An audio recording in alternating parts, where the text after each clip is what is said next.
हरे कृष्णा। मेरा नाम है डॉक्टर प्रतीक चौहान।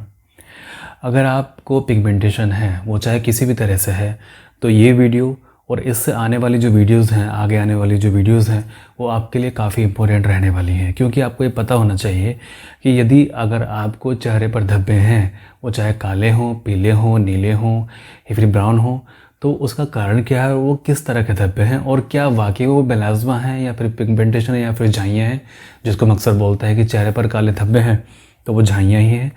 ऐसा कुछ नहीं है। अगर चेहरे पर काले धब्बे हैं तो बीमारी का नाम कुछ और भी हो सकता है, झाइयाँ यानी कि सिंपल मेलास्मा। अब हम सोचते हैं कि पिगमेंटेशन को ही मेलास्मा कहते हैं या फिर उसको ही झाइयाँ कहते हैं। ये चीज़ गलत है। पिगमेंटेशन बहुत तरह की होती है, लगभग 32 तरह की पिगमेंटेशन है। आगे भी उसका क्लासिफिकेशन किया जा सकता है बहुत बारीक तरीके से, परंतु मोटे तौर पर 32 तरह की पिगमेंटेशन होती है। यदि हम उसको और ज़्यादा अगर उसको नैरो करें तो पिगमेंटेशन टोटल 8 तरह की होती हैं, जिसमें एक मेलास्मा भी शामिल होता है। तो अब हम इसमें कुछ चर्चा करेंगे कि पिगमेंटेशन किस तरह की होती है, कितने तरह की होती है, जिसको हमने 8 ग्रुप के अंदर डिवाइड किया है। अब आपको ये पता लगाना है कि आप कौन से ग्रुप से बिलोंग करते हैं। मैं यहाँ पर केवल इंट्रोडक्शन दूंगा और फिर हम एक एक ग्रुप की चर्चा अलग अलग वीडियोस में करेंगे, क्योंकि ये जो टॉपिक है एक वीडियो में कवर नहीं होगा। मुझे इसके लिए अलग अलग 8 वीडियो बनानी पड़ेगी या फिर 16 वीडियोस बनानी पड़ेंगी। देखते हैं जैसे भी होता है। आप लोगों को ये बात समझ में आनी चाहिए, क्योंकि आप फिर अच्छे से आइडेंटिफाई कर सकते हैं कि आपकी जो पिगमेंटेशन है चेहरे पर, वो गर्दन पर या फिर कहीं और, तो किस तरह की, उसका कारण क्या है, उसके लिए आपको क्या क्या जाँच करानी चाहिए और किस तरह से फिर उनका निवारण हो सकता है जल्द से जल्द, परमानेंट। ठीक है, तो चलिए हम यहाँ पर शुरू करते हैं। तो पहला है, यहाँ पर हमने लिया है ग्रुप 1। ग्रुप 1 में serious cause of hyper pigmentation, यानी कि हाइपर पिगमेंटेशन यानी कि जो ज़्यादा पिगमेंटेशन, काला या ब्राउन कलर का जो धब्बे पड़ जाते हैं। सीरियस कॉज यानी कि एक बहुत बड़ी कारण है। एक तो एडिसन्स डिजीज़ होता है और एक होता है हीमोक्रोमेटोसिस। हीमोक्रोमेटोसिस में क्या होता है, ये जो आयरन की जो बाइंडिंग कैपेसिटी होती है ना, आई थिंक वो नहीं समझ पाएंगे आप। हमारे शरीर के अंदर हीमोग्लोबिन होता है। हीमोग्लोबिन के अंदर एक आयरन सीरम होता है। तो आयरन सीरम के अंदर एक बाइंडिंग कैपेसिटी होती है। अगर वो हद से ज़्यादा बढ़ जाती है, यानी कि कहना मोटे मोटे तौर पे यह कहना चाहिए कि जो ब्लड है आपके शरीर के, खून जो है वो यहाँ पर कलेक्ट होने स्टार्ट हो जाता है, वो यहाँ पर गर्दन में, हाथों में, पैरों में।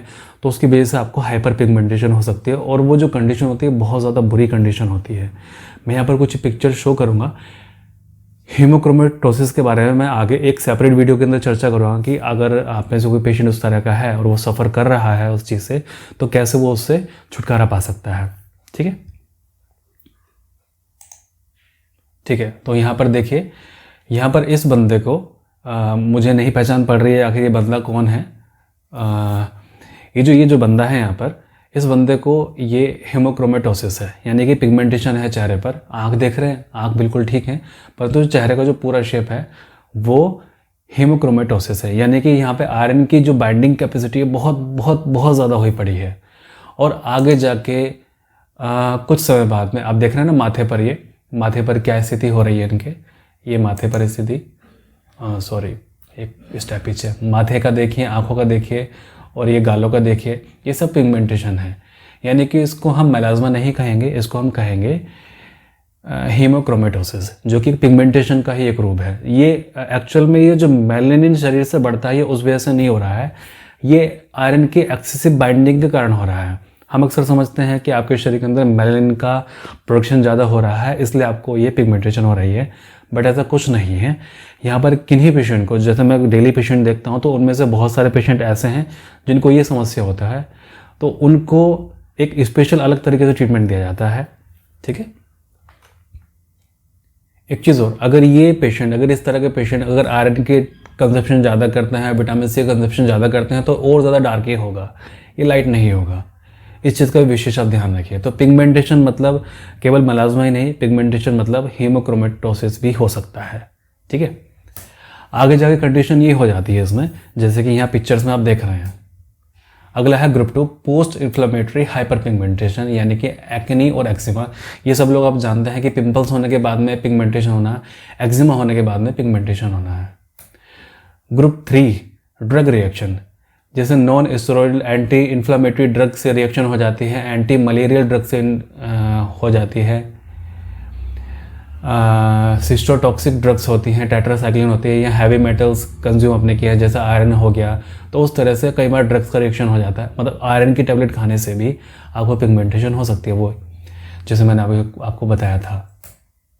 Group 4 melasma and other cause of more diffuse facial hyper pigmentation. अब देखिए पिगमेंटेशन के अंदर ये मेलास्मा भी आता है, तो ग्रुप 4 के अंदर हमने इसको रखा है। Example natural dyschromia. डिस्क्रोमिया मतलब ये होता है कि स्किन का जो पिगमेंटेशन होता है या तो बहुत लाइट हो जाता है या बहुत डार्क हो जाता है, इसको हम बोलते हैं नेचुरल डिस्क्रोमिया। यानी कि या तो आपकी त्वचा का स्किन बहुत लाइट हो जाएगी बाकी के कंपेयर में, या फिर बहुत डार्क हो जाएगी।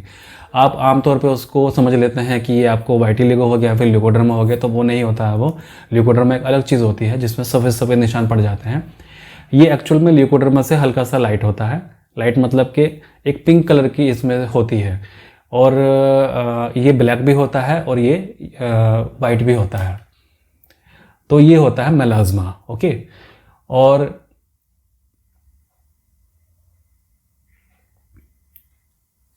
इसके आगे भी जो है और भी कॉज हैं जिसके बारे में एक वीडियो में अलग से हम चर्चा करेंगे। ठीक है, तो ये जो मैंने ये बताया है एक्सोजीनस ऑक्रानोसिस, तो ये जो है आपका ये एक्सोजीनस ऑक्रानोसिस है। ठीक है, आप देख रहे हैं ना, एक्सोजीनस ऑक्रानोसिस। अब मेरे पास में इस तरह के भी काफ़ी पेशेंट है जिनको ये समस्या है, और ये जो पिगमेंटेशन होती है ये बड़ी मुश्किल में जाती है। इवन इस पर पेशेंट कुछ लगाता भी रहे ना, ये तो भी नहीं जाता है। एक्चुअल में मेलानिन बढ़ने के कारण में नहीं होती है, इसके बारे में बाद में चर्चा करेंगे। मेरे पास में इस तरह के लगभग 105 पेशेंट मेरे पास में इस तरह के हैं जिनको ये समस्या है, और इनका पिगमेंटेशन काफ़ी डिफ़िकल्ट होता है ट्रीट करना। इम्पॉसिबल नहीं है, डिफ़िकल्ट है। इनमें मेल भी हैं फीमेल भी हैं, दोनों तरह के हैं। Localise hyper pigmentation of face, example आपका हो गया पेरीऑर्बिटल हाइपर पिगमेंटेशन। पेरीऑर्बिटल हाइपर पिगमेंटेशन मतलब कि आंखों के चारों तरफ आपका डार्क सर्कल हो जाना, वो भी एक पिगमेंटेशन होता है। एंड नीवस ऑफ ओटा, ये ग्रुप 4 था, ये ग्रुप 5 है। ठीक है, तो इसमें यहाँ पर लोकलाइज हम करते हैं कि आपको माथे पर है, गालों पर है। नीवस ऑफ ओटा का क्या मतलब है, यहाँ पर एक ट्राइजेमिनल नर्व होती है हमारे चेहरे पर, जो कि हमारे कान के पीछे से निकलती है, कान के बीच में से निकलती है और हमारे चेहरे पर फैल जाती है। तो उस तरह का पिगमेंटेशन, अब ये जैसा आप देख रहे हैं चेहरे पर, ये यहाँ से ट्राइजेमिनल नर्व जो होती है वो पिगमेंटेशन को यहाँ ले जाती है, यहाँ आँखों पे ले जाती है, आँखों के ऊपर और यहाँ पे इस एरिया में। तो ये है इनको नीवस ऑफ ओटा, इसको हम बोलते हैं, इस पिगमेंटेशन को हम ये बोलते हैं। एक्चुअल में ये मेलानिन के बढ़ने के कारण में नहीं होती है, ये एक्चुअल में नर्व का डिफेक्शन होता है, यानी कि नर्व यहाँ पर डिफेक्ट हो जाते हैं जिसकी वजह से ये प्रॉब्लम होती है। इसके बारे में भी हम एक अलग से वीडियो के अंदर सेपरेट में चर्चा करेंगे। ग्रुप 6 में आता है हमारा hyper pigmentation of the neck, यानी कि पोइकिलोडर्मा ऑफ स्वेट, अकेंथोसिस निग्रिकेंस, इसका मैं चर्चा पहले कर चुका हूँ। एरिथमा यहाँ पर आता है, एरिथमा डिस्क्रोमिकम परसिस्टेंस, यानी कि आगे मैं फोटोज़ भी दिखाऊंगा और इन सभी के बारे में अलग अलग हम चर्चा करेंगे। तो ये जो इनका है ये एरिथमा डिस्क्रोमियम परसिस्टेंस है, ये है एरिथमा डिस्क्रोमियम। ये जो चेहरे पर फीमेल को हो रहा है ये होता है एरिथमा डिस्क्रोमियम, ये भी जो चेहरे पर होता है ये एरिथमा डिस्क्रोमियम। इस तरह के मेरे पास भी पेशेंट कम से कम 10 पेशेंट तो मेरे पास में होंगे ही इस तरह के, और जो कि काफ़ी परेशान रहते हैं, उनको समझ में नहीं आता कि उनको पिगमेंटेशन ये हो क्यों रहा है। एक्चुअल में मेलास्मा नहीं है, एक्चुअल में ये बीमारी है जो इसमें लिखा हुआ है एरिथमा डिस्क्रोमियम। ओके, आगे हाँ, ये होता है अकेंथोसिस निग्रिकेंस। तो दोनों में आप डिफरेंस समझ पा रहे होंगे।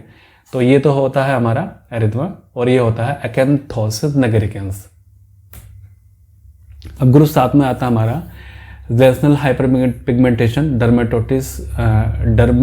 डर्मेटोसिस, पेप्युलोसिस नाइग्रा, हॉरिनेव और एक्टिनिक लिकन प्लेसेस। इसके बारे में चर्चा हम बाद में करेंगे। और ग्रुप 7 में ये भी पिगमेंटेशन का ही एक रूप है, और ग्रुप 8 में है other very rare cause of facial hyper pigmentation. तो यहाँ पर जो टोटल हमारे पास में आएंगे, हमारे पास में 8 या 16 वीडियोज़, तो जिसके बारे में हम चर्चा करेंगे। उनमें आपको क्या क्या जांच करनी चाहिए, ये बहुत ज़रूरी हो जाता है आप लोगों के लिए। जांच करानी चाहिए आपको, और बहुत ज़रूरी हो जाता है कि आपको वो सारी वीडियोस आगे देखना, क्योंकि आगे तभी आप ठीक हो पाएंगे जब वो चीज़ें आप देखेंगे और आइडेंटिफाई कर पाएंगे कि आपको प्रॉब्लम क्या है। अदरवाइज़ तो आप केवल यही कहोगे कि ये तो मेलाज़्मा ही है या तो ये कुछ और है।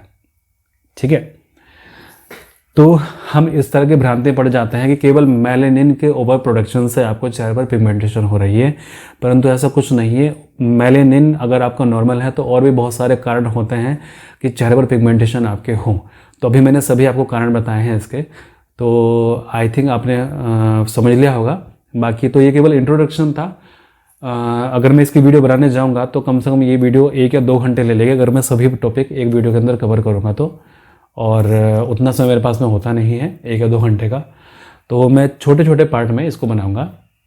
ठीक है, तो उसके लिए बहुत ज़रूरी है कि आप चैनल को सब्सक्राइब कर लीजिए और बेल आइकन पर क्लिक कर लीजिए, ताकि जब जैसे ही वीडियो अपलोड हो आपको नोटिफिकेशन मिल जाए। परमात्मा सभी का भला करे।